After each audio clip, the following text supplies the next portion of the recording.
Welcome back to Foundry.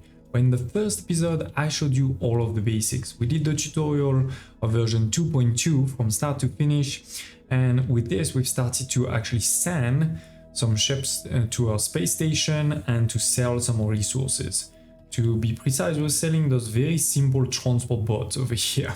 Very simple. We're gonna do way bigger in the future. In this episode I want to show you how to set up a kind of starting base that will be perfect to grow. You know, we're going to build something that hopefully we can use for a long time. Even when those resources here will be empty, we can hopefully still use it. So again, don't hesitate to check in the video description below if you want to see the previous episode, and let's get cracking. So we're gonna want a lot of foundation. Good thing is we have 600, so that's a start. We can already start creating a few more. We're gonna create actually a few more of everything. And in terms of research, you know, at this point, again, I've only done the tutorial, but there are actually two research that would be good to do for, you know, this starting base. They are mostly on this side over here, basic infrastructure. Because if you look over here, this is character improvement, this is getting to science pack tier 2. We don't really need to get there right away. And the character improvement, maybe the inventory size is interesting, but the rest, I mean, yes, drill shape 2x2 maybe, but we can survive without those things for a starting base. Versus we cannot really start a good base without the balancer. So we're gonna queue this one, and also the loader second phase. I think this becomes a lot more efficient in terms of layout when you have this. We could also start having, you know, more cosmetic things like the lights, the sign, the stairs, etc. But that's not required to get us started. So it is. We have this research starting. Remember, research was automated over here. Very small automation, which is what we're gonna change now, right? The goal is to have now way bigger automation, but it is an automation nonetheless. Now, second part is we need to make sure that we have, you know, enough space for what we want to do. So if I look over here, we actually do have quite a bit of mountains around. So that is not perfect because obviously mountains will either have to destroy them or we're gonna have to go around. But if you look over here, the good thing is we do have some water.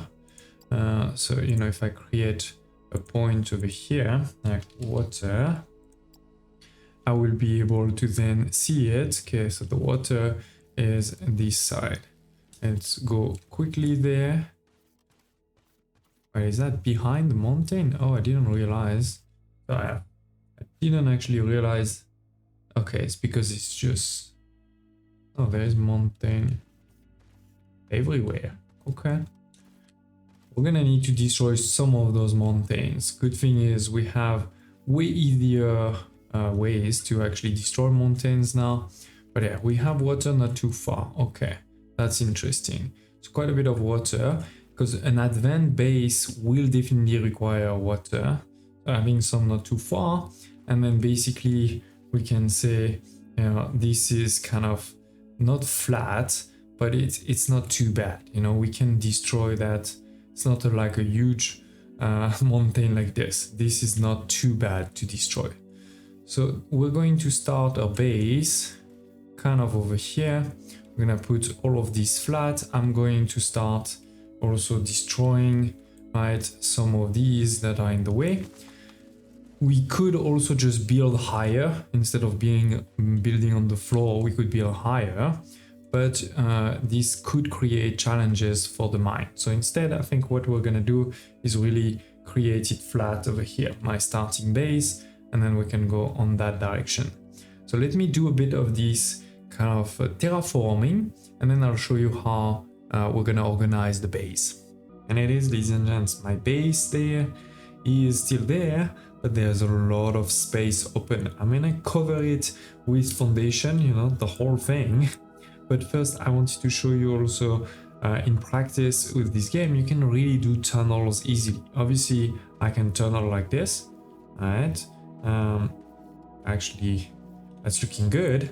You can even continue, and we should reach another tunnel that I've made too. That's going all the way to the water. So give me a second. But as I said, this is pretty easy to make an actual tunnel when you have a mountain. But I'm also going to show you that you can actually make tunnels or anything that you want out of thin air, or on a flat surface. Let's say, oh, it is. We've reached the other tunnel that's going to water. So let me show you what I mean, because you can place your soil or your rock in your inventory, and then you can use them. I can do something like this, place it again on top. Okay, not always easier, but you can. I can start creating this tunnel over here like that, and now I have a tunnel. More seriously again, right, we have now everything flat, so I'm going to place foundation, and I'll see you in a minute. And it is, I haven't covered it all, but as you can see, quite a few foundation. I mean, we're talking about more than 1,000 foundation for sure. And I have also a first belt over here, a first, optimized production. So let's go there and I can show you in detail what this is. So we're gonna start, of course, at the start, the mining place, right? So right now we're still on the same mining place. In the future it can go somewhere else. What do we have is we have 4 of those drones. Why 4? Well, right now actually it's full, but if you look at the yield, it's gonna be around 60 for 1. So that means for 4 we're talking about quite a lot. But the reality is that this is 60 because the drones don't have to go very far. As they start digging, they're gonna have to go further and further, and that yield is gonna decrease. And so by having 4, I know that these belts, which can transport 120, and let's remember that a conveyor level 1 or tier 1 is 160, sorry, not 160, not 120. So that's gonna be able to transport the maximum for a while. Then it's gonna go into this open container for 2 reasons. The first one is that creates a buffer. The second is that with a container like this, you have kind of a what is called, you have one of these balancer. You have a balancer basically integrated, meaning that the outputs are gonna be also equal. Whatever comes in, the output are gonna be equal. Then we'll start having some smelters, right? So we're gonna have smelters, and we have multiple, well, we have 2 belts. So I have 1 belt over here, second belt at the bottom. So this is using, the level 2, right? We have the level 1 and we have the level 2 or second lane over here. So that's what we're doing. And then we have the output on the other side, right? So creating a lot of these. They're coming out, and then we're gonna have over here our first balancer. This balancer, we can decide also, by the way, the priority. We can decide filters, etc. So what I've done right now is I've said the priority is to go this way. You could keep it halfway, right, where it's basically half-half. You can keep it on this side where we say this is a priority. For me, the priority is to fill out this storage. These are storages. I want them to always be full so that we have those resources when we need them. So we're doing the same on the other one. Obviously, we can't, go across. So what we're doing is we're using the elevator. You can press your right mouse button to decide if you want the slope to be down or up. All right, then you place it. Then we're gonna take back, normal belt, and instead of putting it at the bottom, you go to the top, and then you do whatever you want to do. So that is working really well. Where we have the slope up, then we're going back down, and as I said, this is a big storage, and the rest of the resource, they can stay on this nice bus. We're basically starting a bus over here. We're gonna do the same for the second production over here, bring it here, and now this will be a bus, right? Having 2 of these for now I think would be enough. In the future we can make it bigger, but the idea is to start somewhere. And of course I could make it kind of more scalable by leaving more space. But at some point, yeah, you have to make a decision between leaving space for the end game and just having something that works for now. So as I said, let me work on doing the same on this other side, and then I'll see you then. And here it is. It's not fully finished, but yeah, it will work for now. 4 on this side, 4 on that side. So again, 2 lines going into this intake container, going out there, right? First line here, second line there. We're talking about 8 of these, because remember this is 160 and we have 20 for each, so times 8. And yeah, this is the output. Now again, I haven't finished, I haven't put all of those outputs because I'm building them right now. But then it goes into those 2 builds, goes all the way over here. And we have the 2 storages. You know, first one is already full, second one gonna get full pretty quickly. So that is the beginning of a beautiful bus. All right, we now will have to continue expanding this way. Remember, this is where we have flat and water, especially as long as we go across this. So I'm gonna need to cut through this, but then we have a bus. So what do we do with the bus? Well, we can start expanding it. What do I mean by expanding it is we're gonna start adding things onto it. So wrong button. We put back the assemblers over here. Let me go there. Okay. So for example, right, we're gonna have a first line. Where's the thing? First line is we can say, let's do some machineries. Then second line, let's do some wire coils. Let's do some electronics components, right? And then we can re-put all of these back into the bus, right? Add a line for each of these next to it, start expanding, expanding, expanding. And with this, we can start then automating also everything else, right? Automating the building blocks, automating the conveyor, especially conveyor 1. I mean, I think the slope, maybe we just keep it manual, but definitely this one we should automate. Automating maybe also this over here, and then science for sure, right? We're gonna want to automate science and feed it into one research lab. So that's the next thing. Let me work quickly on, you know, going through this, expanding a bit the platform. Good thing is we still have tons of energy, so that's not the problem. I can show you if I click over here on the grid stat. So we're using, right, around 3, and my burners, I think if I remember correctly, they can make up to 9. So all good there, all good there. So a couple of minutes later, I have not destroyed the whole mountain over here. Instead, I've done a small tunnel over here, and we're gonna place, you know, the actual base on the other side of that mountain, because now this is basically flat.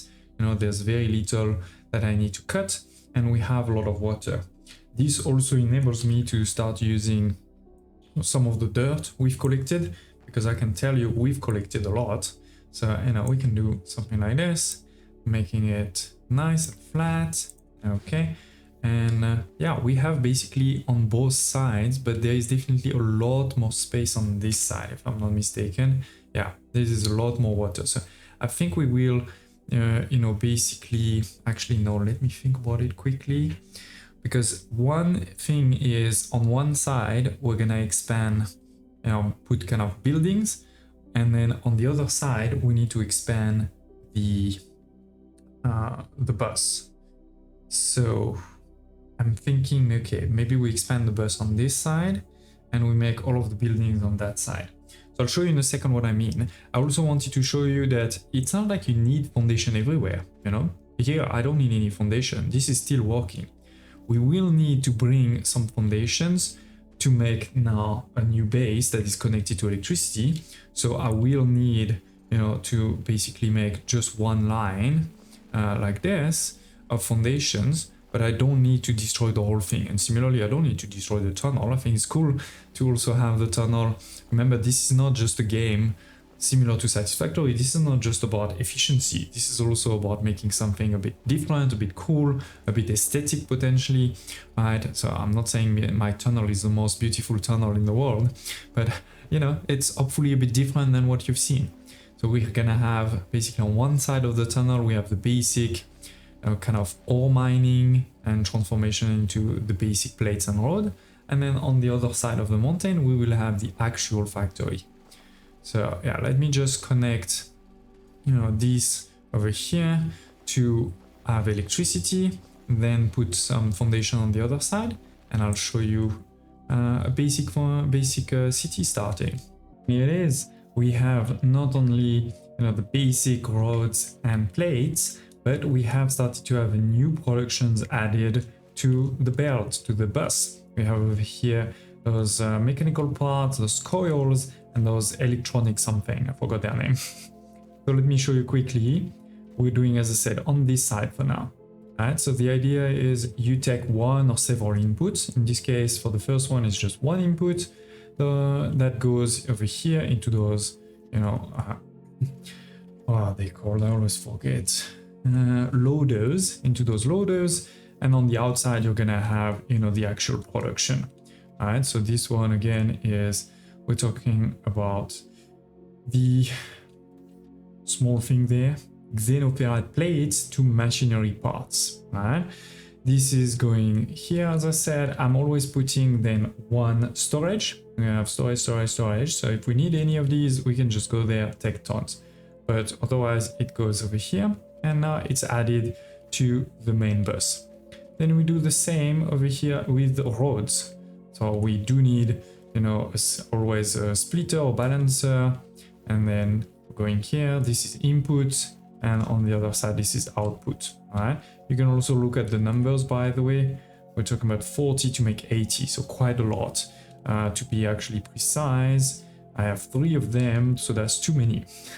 Because this is Mark 1. So that's 160 per minute. So this one basically can never work, but anyway, we'll be able to upgrade this to tier 2 later.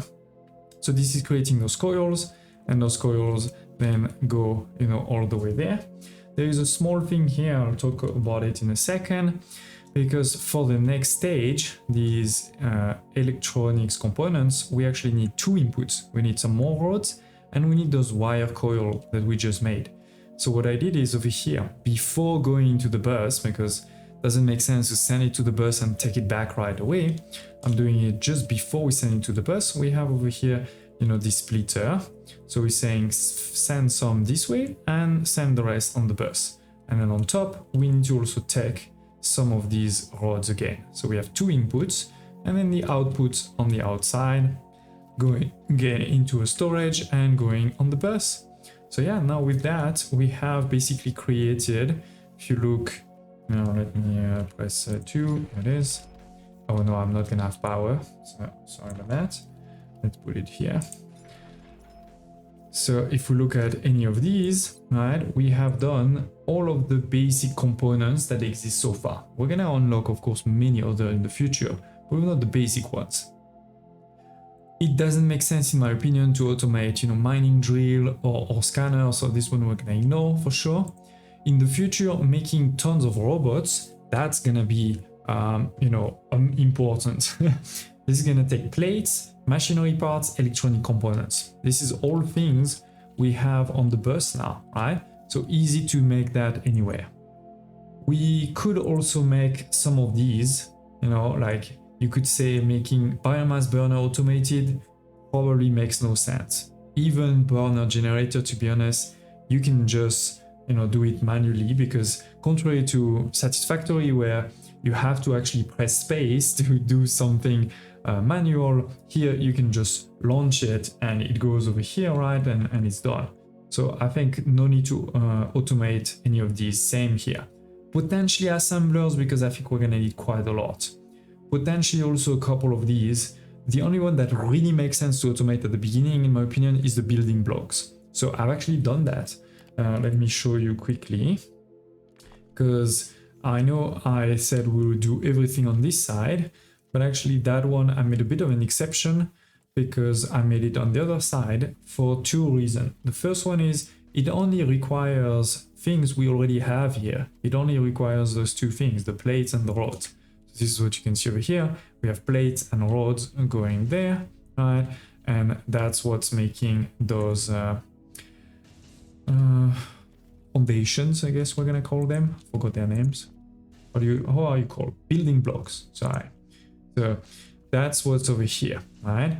The second reason why I made it here is because we don't need this on the bus. This is not going on the bus, right? This is not gonna be used for something else in the future, at least as far as I know. Maybe there is something new that's using it, and at that point, I guess we can do it. So yeah, we have that one done there. And then last but not least, because that's the next thing we should be doing, is the science. So we have the science over here, machinery parts and technom rod. We're gonna need to do that obviously on that side because it exports. But what I'm thinking is maybe we won't put it on this side, maybe we'll put it on that one because it also doesn't need to go on the bus. It needs to really just be delivered to a research center, right, to be able to do this. Even for science pack level 2, it doesn't actually require, oh wait, science pack level 2 requires building blocks. I forgot about this. That is crazy. Really? Okay, well, I guess good thing I made building blocks here and we can just send them on the bus over there. So yeah, ladies and gents, this is the basic how you create really a scalable starting base. It's not perfect, it's not probably gonna be able to, go all the way to the end, but the important thing in my opinion is that we start creating a bus and we also have a couple of things like even if this mine here is finished, what I can do is just bring another mine over here, right? And then this will continue. Or another element is maybe I only have one of these lines, there is one line there and one line there. Maybe I only have one of those two that is working, but I have a balancer here to make sure we then use both of these lines there. So those kind of things to really get us started well. And then we have on the other side, right, lines per production to bring that back to the bus. Before we end this episode, let's also look at our friend here. He clearly has something for us to tell us. Space station antenna. Time to reach for the stars, you say? By expanding our communication capabilities, we can get in touch with other galactic entities. Let's upgrade the station to do so. Yeah, I don't think we're really ready for that yet. As I said, first, next step will definitely be to optimize or to automate research and not just one of these, right? But have really multiple of them. And then we can start moving forward. I hope you're excited. This will be in our next episode. Thank you for watching and I hope to see you next time.